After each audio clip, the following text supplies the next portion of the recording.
Truth stabilizes the world. Make the sun shine and the wind blow. Truth establishes, well, everything in life. One gets everything according to one's destiny. One's action, response, reaction, all are guided by the factors of destiny.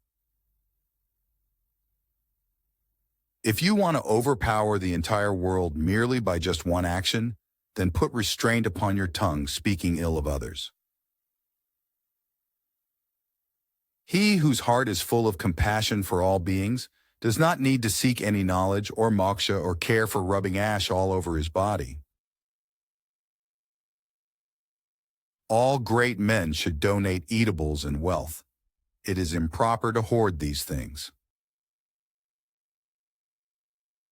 One should always be satisfied with his wife, with his diet, and with his wealth, but never with his studies, his austerity and penance, and with his donations and gifts to the deserving persons.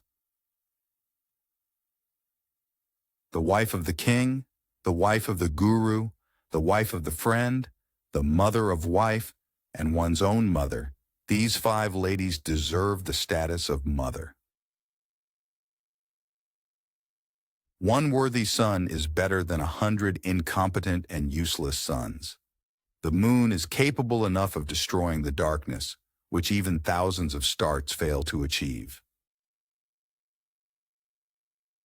True wife is that who is pious and deft in her work, who is faithful to his husband, who loves her husband, and who is truthful to his husband. That wife who takes resolve without seeking her husband's permission for it verily shortens her husband's life.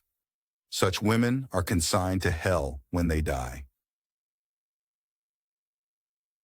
In comparison to a man, a woman is having 2 times more appetite, 4 times more shyness, 6 times more courage, and 8 times more the sexual desire. A woman by nature is liar, courageous, deceitful, foolish, greedy, impious, and cruel. These are the innate attributes of a woman. Wealth protects dharma, yoga protects education or knowledge, suavity protects king, and a good woman protects home. The foolish man, who under infatuation believes that a particular beautiful woman has fallen for him, verily dances to her tune as though he is her plaything. A wise man shouldn't hesitate marrying an ugly girl if she happens to belong a reputed good family. But if a girl is extremely beautiful, the wise man shouldn't marry her if she is from a lowly, ill-reputed family.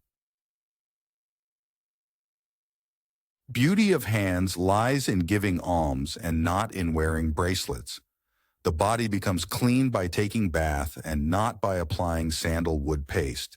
One feels satisfied by being honored and not by being fed. One attains to moksha by knowledge and not by self-decoration. He who is together with you in festivities, distress, drought, and in the crisis caused by an enemy attack, in the royal courts and in the crematorium, is your real friend. If one has obedient son, a pious wife following the Vedic path, and if one is satisfied with his material possessions, one is living verily in the heaven. Getting good food along with the power to digest it, getting beautiful women along with the power to enjoy her, getting rich along with the capacity to dole out alms are the outcome of one's no less arduous penance and austerities. Uncontrollable sexual craving is the most deadly disease. Ignorance and infatuation are the most deadly foes. Wrath is the most deadly fire, and the self-knowledge is the supreme happiness. He whose mind is not steady doesn't get happiness either amongst the people or in loneliness of the jungle. When lonely, he longs for company, and when in company, he yearns for loneliness. If one craves for comfort, then he should drop the idea of studying. And if one wants to study sincerely, then he should stop craving for comfort. One cannot get comfort and education simultaneously. It is better to die than to preserve this life by incurring disgrace. The loss of life causes but a moment's grief, but disgrace brings grief every day of one's life.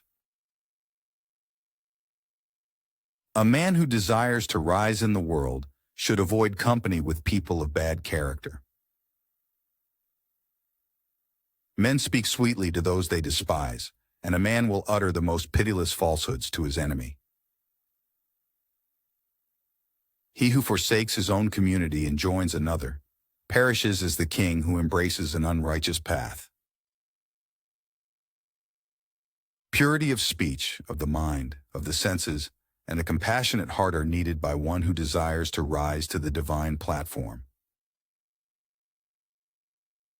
God dwells in our bodies, life fragrance in flowers, oil in oil seeds, fire in woods, ghee in milk, jaggery in the sugar cane. The wise should understand this. God doesn't dwell in the wooden, stony, or earthen idols. His adobe is in our feelings, our thoughts. If one worships even the wooden, stony, or the metallic idols with feeling, then by the grace of God, one gets the desired objects or adeptness. All riches, vitality, life, and body are fickle and fey. Only the Dharma is constant and everlasting. Like a calf finds the mother cow, even if there be thousands of cows, so the consequences of an action searches its doer unerringly.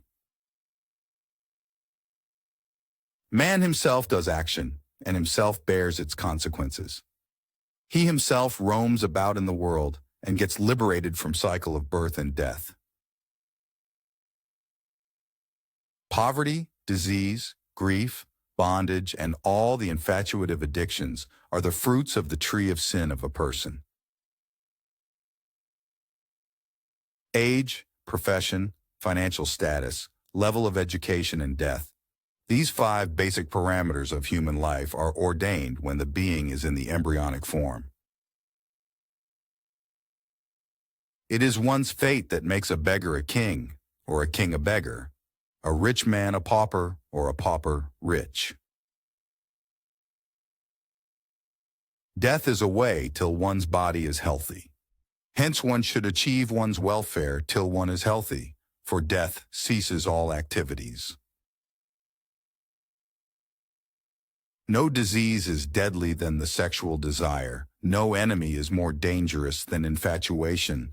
No fire is hotter than the fire of wrath, and no happiness is better than the self-knowledge.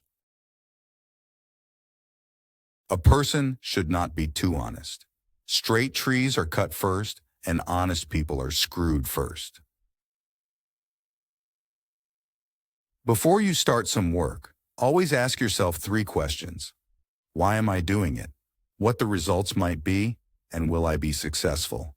Only when you think deeply and find satisfactory answers to these questions, go ahead. As soon as the fear approaches near, attack and destroy it. The world's biggest power is the youth and beauty of a woman. Education is the best friend. An educated person is respected everywhere. Education beats the beauty and the youth. He who is overly attached to his family members experiences fear and sorrow, for the root of all grief is attachment. Thus one should discard attachment to be happy. The earth is supported by the power of truth. It is the power of truth that makes the sun shine and the winds blow. Indeed, all things rest upon truth. A man is born alone and dies alone, and he experiences the good and bad consequences of his karma alone, and he goes alone to hell or the supreme abode. A person who is satisfied with what he has is considered to be wealthy. Test a servant while in the discharge of his duty. a relative in difficulty, a friend in adversity, and a wife in misfortune. The life of an uneducated man is as useless as the tail of a dog, which neither covers its rear end nor protects it from the bites of insects. Drop the idea that attachment and love are one thing. They are enemies. It is attachment that destroys all love. There is some self-interest behind every friendship. There is no friendship without self-interests. This is a bitter truth.